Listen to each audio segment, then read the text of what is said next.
नमस्कार, आप सभी का स्वागत है यूट्यूब चैनल कुमार फाइनेंस पर। इस वीडियो में हम बात करेंगे ऑटोमोबाइल सेक्टर से आने वाली कंपनी आइशर मोटर्स लिमिटेड के बारे में, जिसने लगातार पिछले 2-3 क्वार्टर से काफ़ी दमदार परफॉर्मेंस दिया है, चाहे इसका रेवेन्यू ग्रोथ हो या प्रॉफिट ग्रोथ हो। हालांकि पिछले 8-10 सालों के ट्रैक रिकॉर्ड पर नजर डाला जाए तो ओवरऑल इसका परफॉर्मेंस थोड़ा सा पुअर माना जा सकता है, क्योंकि इस पीरियड में इसका सेल्स ग्रोथ सिंगल डिजिट में रहता है। आइशर मोटर्स लिमिटेड वैसे तो काफ़ी रिनाउंड ब्रांड है, क्योंकि ये काफ़ी ट्रस्टेड ग्रुप माना जाता है और ये 1982 में इनकॉर्पोरेट हुई थी। ओवरऑल ऑटोमोबाइल सेक्टर में देखें तो ये कंपनी न सिर्फ इंडिया में एक मार्केट लीडर है, बल्कि मिडिल वेट मोटरसाइकिल में एक ग्लोबल लीडर भी है। अगर आप बाइक के शौकीन हैं या ऑटोमोबाइल सेक्टर में थोड़ा बहुत भी इंटरेस्ट रखते हैं, निश्चित ही आपको आइडिया होगा बुलेट या रॉयल एनफील्ड के बारे में। ये कंपनी इसी ग्रुप से आती है जिसका क्रेज न सिर्फ पिछले 25-30 सालों में सिलेक्टेड लोगों के बीच में काफी स्ट्रांग रहा है, बल्कि पिछले कुछ सालों का अगर ट्रैक रिकॉर्ड देखें तो युवाओं में काफ़ी ज़्यादा ये बाइक फेमस हो चुकी है,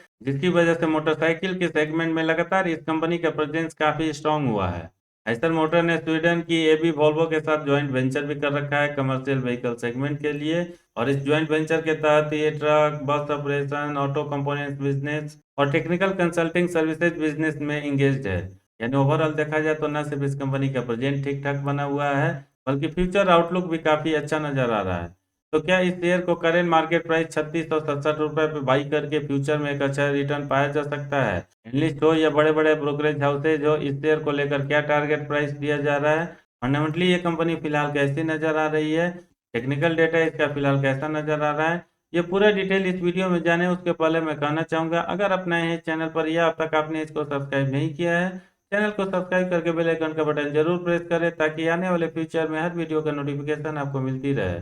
दोस्तों, आइशर मोटर्स के कुछ की मैट्रिक्स पर नजर डालें तो मार्केट कैप इसका 1,273 करोड़ का है। यानी ये कंपनी लार्ज कैप से बिलोंग करती है। ये शेयर जो फिलहाल 3667 रुपये पर चल रहा है, थोड़ा सा प्रीमियम वैल्यूएशन पर दिख रहा है, क्योंकि स्टॉक भी इसका 49 के आसपास है। रिटर्न ऑन कैपिटल एम्प्लॉयड का परसेंटेज हो या रिटर्न ऑन इक्विटी का परसेंटेज हो, हम अच्छा मान सकते हैं, क्योंकि भले ही ये 20 के नीचे है, लेकिन इसका कंपैरिजन अगर हम इसके पीए से करके देखें, ये आपको बेटर नजर आएगा, क्योंकि ये 18.3% और 14% है। दोस्तों, जैसे कि मैंने बताया, आइशर मोटर्स का परफॉर्मेंस लगातार पिछले कुछ क्वार्टर से काफी स्ट्रांग है, और उसी के लाइन में इसके क्वार्टर 2 का भी रिजल्ट जाता हुआ नजर आ रहा है, क्योंकि इसका सेल्स ग्रोथ करीब 72% रहता है, जबकि प्रॉफिट ग्रोथ 157.52% होता है, जिसका कंपैरिजन अगर हम टीवीएस मोटर्स या हीरो मोटर कर्व से करके देखें, ये काफी ज्यादा है, क्योंकि टीवीएस मोटर्स का क्वार्टर सेल्स ग्रोथ 32% और प्रॉफिट ग्रोथ करीब 59% रहता है, जबकि हीरो मोटर कर्व का परफॉर्मेंस सबसे एवरेज नजर आ रहा है,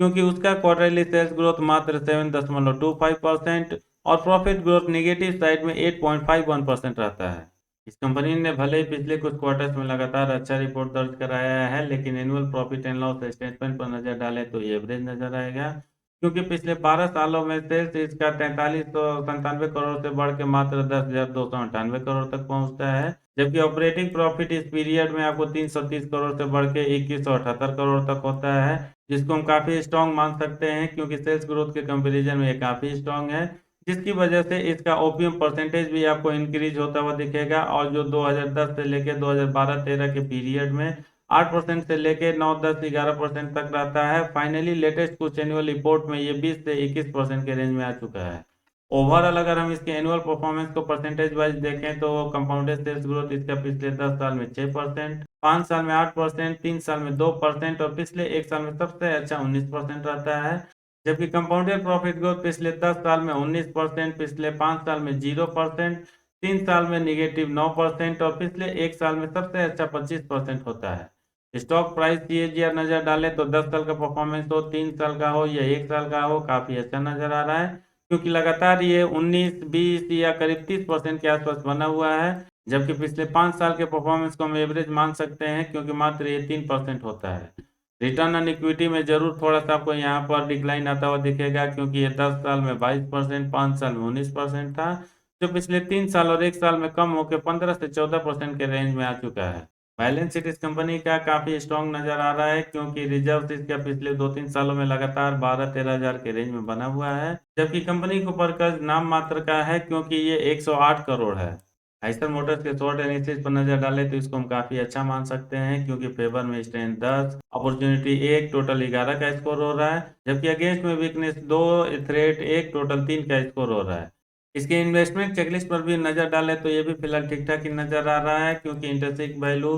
कैबिनेट रिटर्न जो रेड जोन में नजर आ रहे हैं, बाकी 3 parameter ROE versus FD rates, entry point, no red flag, ये तीनों ही ग्रीन जोन में बने हुए हैं। इस कंपनी को लेकर जो फोरकास्ट किया गया है उसमें 40 एनालिस्ट ने अपना ओपिनियन शेयर किया है, जिसमें 73% एनालिस्ट का मानना है इस कंपनी का ओवरऑल ग्रोथ आने वाले 1 साल में काफी अच्छा रह सकता है। इस शेयर को लेकर जो प्राइस फोरकास्ट किया जा रहा है नवंबर 2023 तक के लिए, हो सकता है थोड़ा सा निगेटिव रिटर्न बने, क्योंकि मीडियम साइड में करीब 5.5% के आसपास निगेटिव ग्रोथ बताया जा रहा है। और ये शेयर जो फिलहाल 3666 से 67 रुपये के आसपास चल रहा है, ये 3464 तक जा सकता है। आइशर मोटर्स लिमिटेड को लेकर जो रेवेन्यू फोरकास्ट किया जा रहा है ये काफ़ी अच्छा नज़र आ रहा है मार्च 2023 तक के लिए, क्योंकि ये मीडियन साइड में करीब 31% के आसपास हो सकता है। सबसे अच्छा फोरकास्ट आपको अर्निंग पर शेयर में देखने को मिलेगा, क्योंकि मार्च 2023 तक के लिए जो फोरकास्ट किया जा रहा है मीडियन साइड में करीब 62% के आसपास ग्रोथ आ सकता है। और जो फिलहाल ये 61 रुपये 33 पैसा के आसपास है, यहाँ से ये 99 रुपये 35 पैसा तक पहुँच सकता है।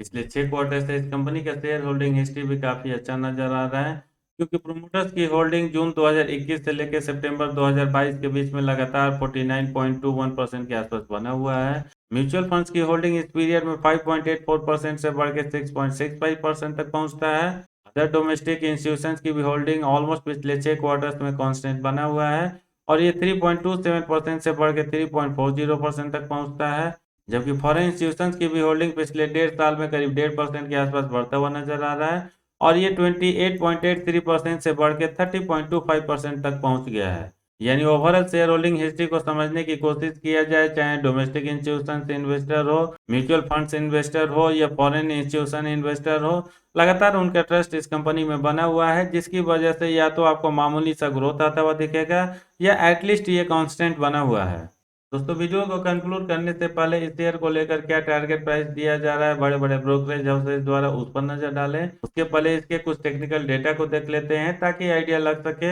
आने वाले शॉर्ट टर्म में इसके शेयर प्राइस में कैसा मूवमेंट बन सकता है। दोस्तों, आइशर मोटर्स के टेक्निकल डेटा पर नजर डालें तो मूविंग एवरेज में ये शेयर फिलहाल अच्छा परफॉर्मेंस देता हुआ नजर आ रहा है, क्योंकि इस शेयर का करेंट मार्केट प्राइस अपने 20 डीएमए से लेकर 200 डीएमए के ऊपर ट्रेड कर रहा है। इसके वॉल्यूम और रिलेटिव स्ट्रेंथ को समझने के लिए सबसे पहले मैंने वनडे का डेटा अप्लाई कर रखा है, और आप अपनी स्क्रीन पर देख सकते हैं बहुत बड़े बड़े बिल्डिंग आपको देखने को मिलेंगे जो ग्रीन कलर में नजर आ रहे हैं, जिसके कंपैरिजन में रेड कलर के बिल्डिंग को देखें तो आखिरी टाइम में कुछ बनते हुए तो दिख रहे हैं, और जिसका लेंथ भी थोड़ा सा बढ़ता हुआ दिख रहा है। यानी सेलर के कंपैरिजन में यहाँ पर बायर थोड़ा सा ज्यादा हावी नजर आ रहा है, जबकि रिलेटिव स्ट्रेंथ भी भले ही बहुत ज्यादा बुलिश पैटर्न ना शो कर रहा हो, लेकिन चूंकि इसमें स्ट्रेंथ काफी ज्यादा नजर आ रहा है, और ये वन डे ट्रेडिंग सेशन के अकॉर्डिंग बुलिश पैटर्न भी इंडिकेट कर रहा है, जिसकी वजह से इसका रिलेटिव स्ट्रेंथ 53.13 है। 1 वीक का डेटा अप्लाई करने के बाद भी आपको चाहे इसका वॉल्यूम हो या रिलेटिव स्ट्रेंथ हो, काफी अच्छा नजर आएगा,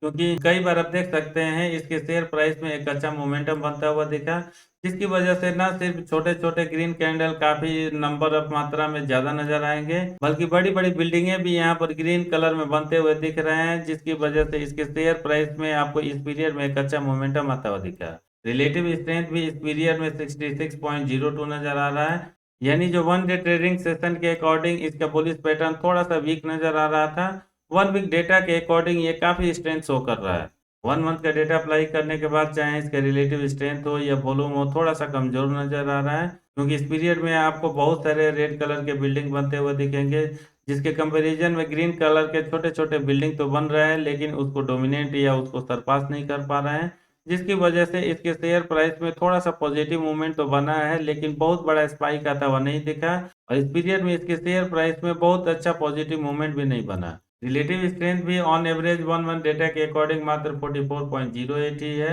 यानी ये भले ही साइडवेज जोन में जाता हुआ तो दिख रहा है, लेकिन चूंकि ये ऑलमोस्ट अपने बॉटम के आसपास चल रहा है, इसलिए हो सकता है आने वाले मिड टर्म में इस शेयर में एक थोड़ा सा नेगेटिव ट्रेंड बनता हुआ दिखे, और जो फिलहाल ये 3670-75 रुपया के आसपास चल रहा है, यहाँ पर एक बिकवाली आती हुई दिखे या प्रॉफिट बुकिंग आता हुआ दिखे, और इसके प्राइस में एक छोटा सा नेगेटिव मोमेंटम बनता हुआ दिखे। ब्रोकर रिसर्च में 5 बड़े बड़े ब्रोकरेज हाउसेज ने इस शेयर को लेकर टारगेट प्राइस दिया है 10 अगस्त 2022 से लेकर 29 सितंबर 2022 के बीच में, जिसमें 3 का टारगेट प्राइस ऑलरेडी इरेलीवेंट हो चुका है, क्योंकि मोतीलाल ओसवाल हो या प्रभुदास लीलधर हो, उन्होंने 3400 रुपया के से लेकर 3600 रुपया का टारगेट दिया था, जो ऑलरेडी इस कंपनी ने अचीव कर चुका है। 1 सितंबर 2022 को शेर खान ने बाई का रिकमेंडेशन देते हुए 4100 रुपये का टारगेट दिया है, जब इसका मार्केट प्राइस 3410 रुपया 65 पैसा था। 9 अगस्त 2022 को आईसीआईसीआई डायरेक्ट ने 4170 रुपये का टारगेट दिया है, जबकि निर्मल बाग ने 29 सितंबर 2022 को, जब इस शेयर का मार्केट प्राइस 3624 रुपये 80 पैसा था, एक्यूमुलेट का एडवाइस देते हुए 3918 रुपये का टारगेट दिया है। यानी जो ये 3 ब्रोकरेज हाउसेज ने सितंबर में इस शेयर को लेकर टारगेट प्राइस दिया है, अगर हम उसका एवरेज निकालें, आने वाले एक साल में 10 से 11% का रिटर्न आता हुआ दिख सकता है। फाइनली अगर मैं अपने ओपिनियन की बात करूं, क्या आइसर मोटर्स लिमिटेड के शेयर को करंट मार्केट प्राइस पर बाई करना चाहिए शॉर्ट टर्म से लेकर मिड टर्म में अच्छे रिटर्न के लिए? दोस्तों, नो डाउट इस कंपनी का फ्यूचर आउटलुक एटलीस्ट आने वाले 3 से 4 सालों में काफी स्ट्रॉन्ग और अच्छा नजर आ रहा है, क्योंकि अपने बिजनेस सेगमेंट में जिस तरीके से इस कंपनी का मैनेजमेंट एग्रेसिव नजर आ रहा है, ऑलरेडी इंडिया से लेकर ग्लोबल बेसिस पर यह कंपनी टू व्हीलर सेगमेंट में मार्केट लीडर बन चुकी है। कमर्शियल व्हीकल के लिए भी इसने ज्वाइंट वेंचर कर रखा है, इसलिए आने वाले टाइम में जब ईवी का प्ले होगा, स्पेशली मैं बस और ट्रक की बात करूंगा, हो सकता है आइसर मोटर्स लिमिटेड का उसमें एक बहुत बड़ा रोल होगा, जिसकी वजह से इस कंपनी का सेल्स ग्रोथ हो या प्रॉफिट ग्रोथ हो, जो पिछले कुछ सालों में थोड़ा सा पुअर नजर आ रहा है, लेकिन जिस तरीके से पिछले कुछ क्वार्टर्स में काफी ज्यादा स्ट्रांग हुआ है, आने वाले 3 से 5 सालों में चाहे इसका रेवेन्यू ग्रोथ हो या प्रॉफिट ग्रोथ हो, काफी स्ट्रांग रह सकता है। एक साल अगर हम पहले चले जाएं तो मात्र 18 एनालिस्ट या बड़े बड़े ब्रोकरेज हाउसेज आपको ऐसे देखने को मिलेंगे जो इस शेयर को लेकर टारगेट प्राइस दे रहे थे, और उनका ओपिनियन पॉजिटिव साइड में जा रहा था। लेकिन अगर करंट सिचुएशन के हिसाब से देखें, 42 से 43 एनालिस्ट से लेकर ब्रोकरेज हाउसेज आपको देखने को मिलेंगे जो इस शेयर को लेकर काफी बुलिश नजर आ रहे हैं, और उनका बेस वही है। जिस तरह से इसने पिछले कुछ क्वार्टर्स में अच्छा परफॉर्मेंस दिया है, ज्वाइंट वेंचर किया है, इसके फ्यूचर को देखते हुए उन्होंने भी काफी स्ट्रॉन्ग पॉजिटिविटी दिखाई है। लेकिन चूंकि इसका वैल्यूएशन थोड़ा सा ज्यादा हो चुका है, पिछले कुछ महीनों में थोड़ा सा इसमें पॉजिटिव साइड में अच्छा मोमेंटम भी बना है। नॉर्मली किसी भी कंपनी का रिजल्ट आने के बाद थोड़ा सा प्रॉफिट बुकिंग भी आता है। निफ्टी 50 भी ऑलरेडी 18,000 के अपने बैरियर को पार कर चुका है। हो सकता है आने वाले शॉर्ट टर्म में चाहे इस शेयर का प्राइस हो या निफ्टी 50 हो, वहाँ एक करेक्शन आता हुआ दिखे, और फिर मेरे एनालिसिस के अकॉर्डिंग वो बेस्ट सिचुएशन होगा, क्योंकि ये शेयर जो फिलहाल 3670 रुपये के आसपास चल रहा है, हो सकता है ये 3200 से लेकर 3300 के रेंज में जाए। तब अगर मेरा ओपिनियन मिड टर्म से लेकर लॉन्ग टर्म तक का है, तब मैं इस शेयर को अपने पोर्टफोलियो में ऐड या एक्युमुलेट करना पसंद करूंगा, ताकि मुझे एक अच्छा रिटर्न मिल सके। इस वीडियो में इतना ही है। कैसा लगा कमेंट करके जरूर बताएं। पसंद आए तो लाइक का बटन प्रेस करके अपने सर्किल में उनके साथ जरूर शेयर करें जो आइसर मोटर्स लिमिटेड के शेयर में इंटरेस्टेड है। पूरा वीडियो देखने के लिए धन्यवाद। जय हिंद।